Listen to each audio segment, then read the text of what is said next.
Dahil close fishing season na rin para sa isdang tamban, lumutang ang posibilidad na magtaas pati presyo ng delatang sardinas. Ang galunggong ngayon pa lamang mahigit 300 kada kilo na sa ilang pamilihan.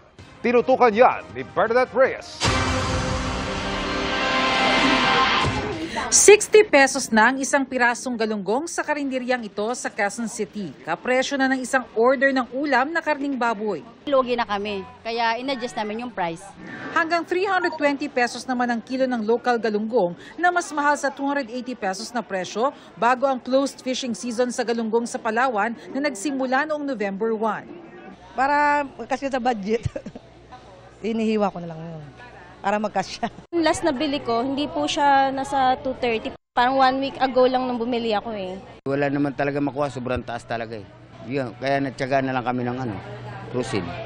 Dito sa Litex Market sa Quezon City, walang mabiling sariwang galunggong ngayong araw. Wala rin nagtitinda ng tamban na isa sa pinakamurang isdang mabibili sa mga pamilihan. Ito rin ang isdang ginagamit ng mga manufacturers para sa mga canned sardines.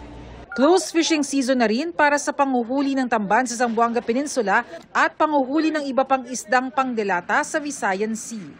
Para po bigyan natin ng pagkakataon ang ating fish stock na makapag-spawn, makapagparaming muli.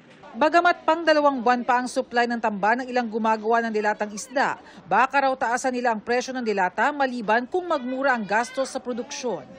Aming usapan, we will not hold until after May.